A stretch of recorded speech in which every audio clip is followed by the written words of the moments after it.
एक बार देवर्षि नारद अपनी वीणा की तान पर हरि गुणगान करते हुए तीर्थराज प्रयाग पहुंच गए। तीर्थराज ने उनका बहुत आदर सत्कार किया और ये भी बताया कि मुझको तीर्थराज की पदवी दी गई है। तब नारद जी ने कहा कि भाई देखो, भगवान ने आपको तीर्थराज के पद पर बना दिया है, लेकिन मुझे थोड़ा सा शक हो रहा है।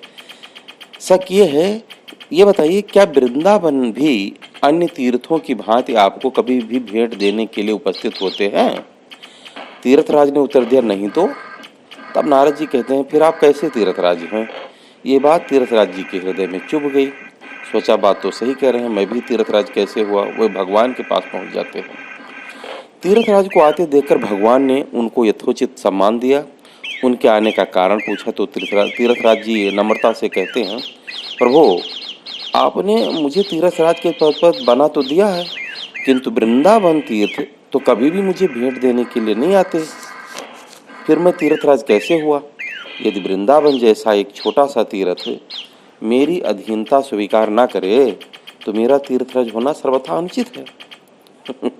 प्रयागराज की बात सुनकर भगवान क्षण भर तक मौन हो गए और उनके नेत्रों से अश्रुबिंद छलक पड़े।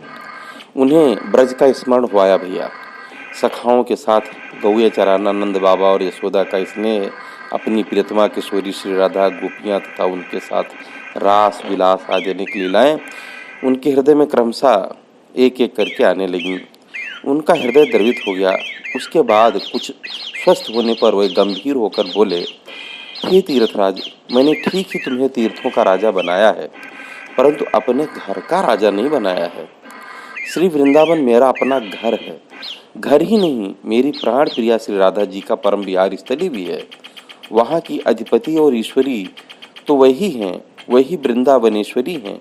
मैं भी सदा वहीं निवास करता हूँ, अतः तुम तीर्थराज ही हो, इसमें कोई संदेह नहीं।